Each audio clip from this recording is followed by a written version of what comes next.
पुन्हा एकदा आपलं सर्वांचं स्वागत करतो. मंडल न्यूजच्या या कॉफी विथ माधवच्या शो मध्ये तुम्ही बघत आहात हा भाग क्रमांक 2 आणि माझ्यासोबत आहेत असं म्हणूया की महाराष्ट्रामध्ये बहुजनांच्या ज्ञानाची ज्यांनी महाद्वार उघडली असे स्वर्गीय पंजाबराव उपाख्य भाऊसाहेब देशमुख यांच्या सुप्रसिद्ध अशा श्री शिवाजी शिक्षण संस्थेचे अध्यक्ष हर्षवर्धनजी देशमुख माझ्यासोबत आहेत. महाराष्ट्राचे ते एक माजी कृषी मंत्री आहेत. फार मोठं राजकीय व्यक्तिमत्व आहे. असं असताना त्यांचं लोकनेता असणं हे लोकांना अतिशय विलंबनीय असं त्यांचं रूपही आहे. आज मी चर्चा करतोय, आज त्यांची 75वी लोक साजरी करतात आहे, संस्था साजरी करत आहे, अमरावतीकर साजरी करत आहेत आणि 75 वर्षाचा प्रवास एकेका टप्प्यावरून आपण आलो आहोत. शरद पवारांसोबत त्यांची असलेली गट्टी, पहिली मैत्री, मग गट्टी, मग राजकीय मित्र आणि मग आता त्यांच्या मंत्रिमंडळात ते थेट मंत्री म्हणून. मला विचारायचं आहे हर्षवर्धनजी की तुम्ही ती निवडणूक कोणती आहे की जे जिंकलात आणि तेव्हाचे काय सीन होता? मी मग 10 वर्ष 85 निवडणूक आधी म्हटल्याप्रमाणे मी लढलो नाही. 90च्या निवडणुकीमध्ये शरद पवार साहेबांचा काँग्रेसमध्ये राजीव गांधींच्या नेतृत्वामध्ये प्रवेश झाला होता. बरोबर. आणि त्यामुळं पवार साहेब मला म्हटले मी तुझ्या तिकिटासाठी प्रयत्न करेन, पण तुझे खासदार नरसिंहराव आहेत, रामटेक. त्यामुळे त्यांनी म्हटल्याशिवाय मी काही करू शकणार नाही. त्यांनी प्रयत्न केला, परंतु नरसिंहराव साहेबांनी सिटिंग आमदाराला मी कापणार नाही ही भूमिका घेतली. मला तिकीट नाकारलं गेलं. नाकारल्या गेल्यानंतर साहेबांनीच मला फोन केला की तुझं झालेलं नाही, कारण की त्यांनी पाठवलेल्या यादीमध्ये तुझं नाव नाही आहे. मग मी त्यांना सांगितलं मी आता गावी जातो आणि तिथं बघतो म्हटलं परिस्थिती काय आहे. त्यानंतर मी उभं राहायचं की नाही राहायचं त्यानंतर निर्णय घेईल. मी गावी आलो. लोकांनी गावात आल्यानंतर मला तिकीट मिळालं नाही म्हणून नाराज होऊन अक्षरशः मला डोक्यावर घेतलं. 90ची निवडणूक मी पूर्णतः घरचा एकही पैसा न लावता लोकांनी पैसा लावून मला निवडून आणलं. जिंकलात तुम्ही. विरोधात कोण? विरोधात पुरुषोत्तमराव मानकर, सिटिंग आमदारच काँग्रेसचे. मग तुम्ही कोणत्या मी मग अपक्ष नव्हती काँग्रेसमध्ये गेले होते. पवार साहेब काँग्रेसमध्ये गेले होते. ते काँग्रेसी झाले होते. मग त्यांचा आतून पाठिंबा होता का? म्हणजे आतली गोष्ट विचारतोय. आता आतून पाठिंबा असं म्हणून तसं आम्ही लोक सांगतो ना लोकांना यांना आतून पाठिंबा आहे. मनाचा पाठिंबा त्यांचा निश्चित होता. यस. पण साहेबांचं फॉलोईंग असं विदर्भामध्ये कधीच नव्हतं. दुर्भाग्यवश आधी नव्हतं आणि आम्हीही काही निर्माण करू शकलो नाही. ही आमचं दुर्दैव किंवा ही आमची कमतरता हे मान्य केलं पाहिजे. Correct. So there was a no vote bank of Sharad Pawar in Vidarbha. आम्ही जे आलो निवडून, मी आलो असेल, सुभाष ठाकरे आले असतील मंगळूर फिरून, हे आम्ही आमच्या स्वतःच्या याच्यावर आलो.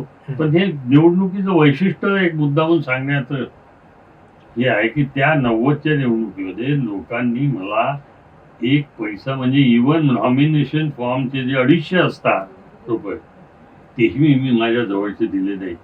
त्या फॉर्मवर माझी स्वतःची सही पण नाही आहे. लोकांनीच फॉर्म माझा भरला, त्यांनीच सही केली आणि त्यांनीच माझी निवडणूक लढवली. अक्षरशः मला लोकप्रिय होऊन गेले होते. उद्या कुठल्या गावाला जायचं आहे हे मला रात्री माहित नसायचं. मी जेव्हा बाहेर पडायचो आंघोळ तयार होऊन, तेव्हा एक जीप डिझेल भरलेली ड्रायव्हर सहित उभी असायची आणि त्याच्याजवळ कोणत्या गावाला जायचं याची यादी असायची. अपक्ष उमेदवार आहे. तुम्ही निवडून आलात.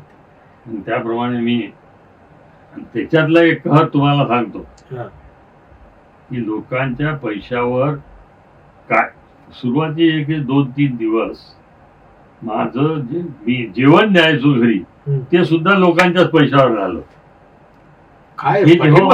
हे माझ्या जेव्हा लक्षात आलं, एक दिवस माझ्या काम करता पोरगा तिथं मला पिशवी घेऊन दिसला. तिथं सगळे बसेल डोनेशन्स यायचे, पैसे वाटले जायचे. म्हटलं तू इथं काय करून राहील? बाजारासाठी पैसे घेत मागतोय मी. काय हम्म. चल माझ्या घरी चल, आज चल म्हटलं, आज घेऊन गेलो. मिसेसला म्हटलं हे काय करताय तुम्ही, लोक पैसे निवडणुकीला लावतात आहे, ठीक आहे, हा. जेवण तर आपलं घालाच आहे ना. म्हणजे इतका लोकांचा म्हणजे उत्स्फूर्तपणे मला पाठिंबा होता बरोबर. की नाही काहीच खर्च करायचा नाही. म्हटलं बा एवढा मला करू द्या, कमीत कमी कार्यकर्त्यांना जेवण वगैरे घरचं जे जेवण आहे त्यांना देऊ द्या. बाहेरचे आता काय रात्री जे बसत असतील जेवत असतील त्याच्यात माझा काही संबंध नव्हता, पण घरचं जेवण मी मग 2-3 दिवसानंतर माझ्या लक्षात आल्यानंतर हा एक फार म्हणजे मार्मिक आणि असं कोणाबद्दल घडत नसेल असा किस्सा. तुम्ही लोकप्रियते अगदी शिखरावर गेले होते तेव्हा. अपक्ष असून निवडून आलात. मग काय झालं मुंबईत, काय झालं, तुम्ही निवडून गेला? निवडून गेलो. पहिलीच ना निवडणूक तशी निघणारी तुमची, पहिलीच निवडणूक आहे ना जिंकलेली. तिथे गेल्यानंतर अनेक नेते मागे लागले होते, इकडे या तिकडे या तिकडे या. मी म्हटलं मी कुठंच जात नाही, मी पवार साहेबांचा माणूस आहे, आय गो डायरेक्टली टू हिम. ते जे म्हणतील त्याप्रमाणे मी काम करेल. आणि पवार साहेबांच्या यादीमध्ये मी ऑलरेडी होतो. हो. त्यांची एक मराठी यादीच आहे, त्यात विदर्भात तुमचंच नाव आहे असं लोक म्हणतात. मी होतो. आला काय म्हणायचं, अभिनंदन म्हणे तुझं. मग झालं सुरू. आणि त्यावेळेसच काँग्रेसचं सरकार शरद पवारांचं हे अपक्षांच्या मदतीवर होतं. मग मी काही माझ्यासोबतचे लोक म्हणजे माझ्या समवयीन लोक, त्याच्याबद्दल सुभाष ठाकरे, मंगरूळ गिरजे, विलास शृंगार पवार, अड्याळचे भंडारा जिल्हा, हे माझ्यापेक्षा सिनियर होते. एक टर्म माझ्यापेक्षा आधी निवडून आलेले ते तोताराम कायंदे बुलढाण्याचे. एक माझा लॉ कॉलेजचा पुण्याचा क्लासमेट सुभाष कुल, हा इंदापूर म्हणून निवडून आलेला होता. चांगली इंदापूर नाही, बारामती म्हणजे पुण्याचा इंदापूर म्हणजे जिथं हर्षवर्धन पाटील आता आमदार होते मध्ये, तिथं तो निवडून आला होता, तोही अपक्ष आला होता. असे आम्ही साधारणतः 9 जण पक्के होतो. आपले वर्धेचे हे सगळे अपेक्षा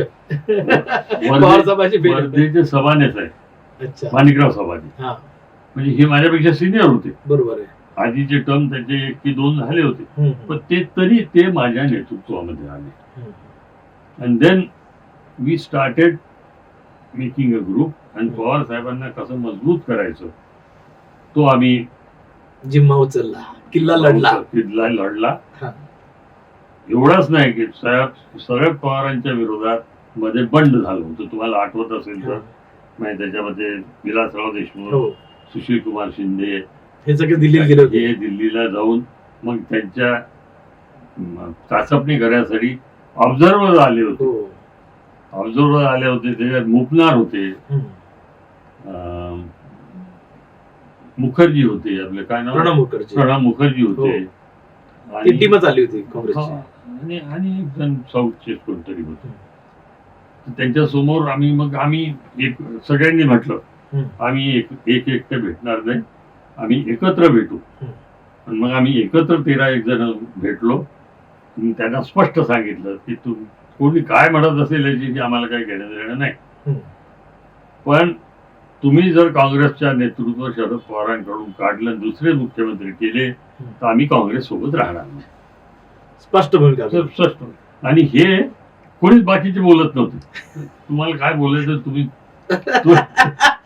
जी.बी. पटनाईक होते, ए.बी. पटनाईक, मुपनार आणि प्रणब मुखर्जी, त्यांना स्पष्ट सांगितलं. आणि I was the only person who could speak in English and Hindi. त्यामुळे ते मला नेतृत्व अनायासच मिळालं. आणि मग त्याच्यासाठी मग शेवटी वडिलांचं आभार मानावं लागेल की त्यांनी सिंडिया स्कूलमध्ये मला शिकवलं. असं ते झालं. आणि मग पवार साहेब नंतर काही काळानंतर दिल्लीला गेले डिफेन्स मिनिस्टर म्हणून. तो एक फार मोठा किस्सा. तुम्ही काय क्रेडिट करायचं ते करा. I met him to congratulate him. काय म्हटलं, अभिनंदन तुमचं, तू इथं आहे म्हणे, तू इथं नसायला पाहिजे, तू मुंबईला जा म्हणे, तुझं उद्या सकाळी शपथविधी. म्हटलं साहेब मुद्दाम खोचकपणे विचारलं, तू मेक इट शुअर. हा. म्हटलं साहेब ट्रेननी जाऊ की प्लेननी जाऊ? हे खरंच जवळ की नाही तुला? तर साहेब म्हटलं मूर्खा, प्लेननी जा, पोचशील कसा बरं ट्रेननी? म्हणजे कन्फर्म केलं तुम्ही? खरंच तिकीट आहे? I want to make it sure, doubly sure की बाबा नक्की आहे की नाही. हो. मग मी प्लेननी इथं आलो. हा. पण त्या पहिल्या सुधाकरराव नाईकांच्या मंत्रिमंडळामध्ये माझं नाव आलं नाही. मी शपथविधीचा कॉल साठी वाट पाहत बसलो, पण ते आलं नाही. ठीक आहे, मग मी शपथविधीला गेलो. लोकांच्या आता शेवटी संकुचितपणा ठेवण्यात काही अर्थ नाही. माझ्यासोबतचे सगळे मंत्री दोघं तिघं होते. ते म्हटले आम्ही नाही जात, तुम्ही जाऊ नका. अरे म्हटलं नाही, असं नसते होत. आज नाही झालं उद्या होईल, त्याचं काय वाईट वाटून घ्यायचं नाही. आपला आनंद झाला नाही तर ज्याचा आनंद झाला त्याच्या याच्यात आपण जाऊ, गेलो पाहिजे, संमिलित झालं पाहिजे. हे कुठे राहिले राजकीय नेते? आता हे पुस्तकातले नेते आहेत असा विचार करणारे नेते राहिले का? मी शपथविधीला गेलो, त्याचं सगळ्यांचं अभित भेटलो. मग आता असं आहे, मंत्री झालात तुम्ही? नाही, मंत्री झालो म्हणजे यादीत नावच नव्हतं, असा सोपा सापा नाही झालो. शपथविधी गेला तुमचा? तो शपथविधी गेला. मग एक दिवस आता सहज म्हणजे मी मुद्दाम गेला म्हणून परत काही साहेबांकडे गेलो नाही. काय साहेब तुम्ही म्हटलं होतं काही झालं नाही, असं हे काही बरोबर आहे काय, असं काही गेलो नाही. एक दिवस सहज भेट झाली. काय रे हर्षवर्धन, काय झालं? साहेब मला नाही माहित काय झालं, पण मला एक तक्रार आहे. म्हटलं साहेब नाही झालं त्याबद्दल वाद नाही, माझ्या आता प्लेनचे तिकीट द्या, तुम्ही पैसे द्या. दोन्ही माझ्या पाठीवर हात मारला म्हणले याची भरपाई देईल म्हणे मी. म्हणजे अशा प्रकारचा तो नेता आहे माझा, म्हणून मी त्याच्यासोबत. छान डायलॉग आहे तुमचा. मग काय झालं, सुधाकर नाईक साहेब मंत्री झाले, मुख्यमंत्री झाले. आणि त्या शेवटी मार्जिनवर सरकार होतं. काही म्हणजे मजबूत करायसाठी काही मंडळी मग जनता पक्षाची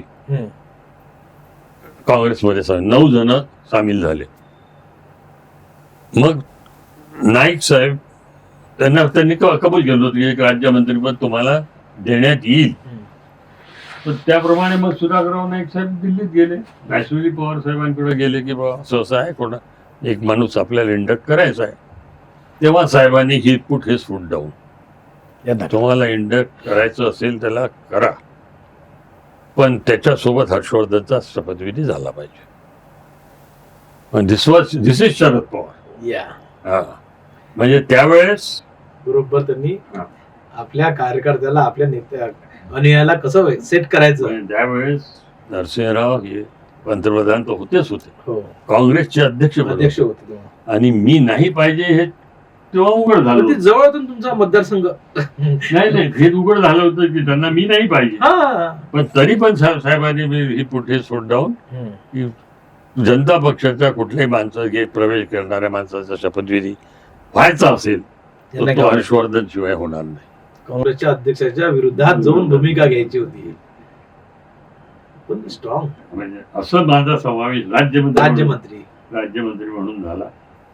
राज्यमंत्री म्हणून झाल्यानंतर मला महसूल हे खातं फार चांगलं मिळालं. मी त्याच्यात बरेचसे चांगले कामं करू शकलो. ऍडिशनल कलेक्टर ही पोस्ट माझ्या कारकिर्दीमध्ये, महाराष्ट्रात जी पद मिळालं आहे अतिरिक्त जिल्हाधिकारी, हा निर्णय तुम्ही करायला लावला माझ्या वेळेचा महत्वाचा निर्णय. आणि मग इतिहास आहे, सुधाकरराव नाईकांच्या विरोधात पवार साहेबांची नाराजी झाली. He was cornered. आम्ही जे होतो ते आमचे दुबईचे संबंध आहे वगैरे वगैरे असा बोंबाटा झाला. शरद पवारचं ते काय याचं प्रकरण, भूखंडाचं प्रकरण पुन्हा उचलून नेण्यात आलं. मी महसूल मंत्री असल्यामुळं मला ते सगळं माहित होतं. मी सुधाकरराव नाईकांच्याकडे गेलो म्हटलं साहेब हे बाई अशी अशी परिस्थिती आहे, साहेबांवर विनाकारण शिंतोडे उडतात आहे, आपण प्रेस घ्यावी असं माझी विनंती आहे. हो हो करतो म्हणून सांगितलं. 2 मंत्रिमंडळाच्या बैठकीनंतर प्रेसमध्ये ते त्यांनी वाच्यता केली नाही. मग 3ऱ्या वेळेस मी पुन्हा भेटलो नाईक साहेबांना. म्हटलं साहेब आपण बोलला नाही की बोललं पाहिजे, आणि जर आपण बोलत नसाल तर मी प्रेस घेणार आहे. Direct yes direct. मग मी कधी कोणाला घाबरलो नाही. When I know, I have studied the file, I know the factual position. मग मी माझ्या नेत्याला बदनाम का होऊ देऊ, करेक्ट, ही माझी भूमिका होती. नाईक साहेब नाराजी झाले, याचा परिणाम काय होईल म्हणे, माहित आहे का म्हणे. म्हटलं काय होईल, मला पक्षातून काढून मंत्रिमंडळातून काढून टाकाल.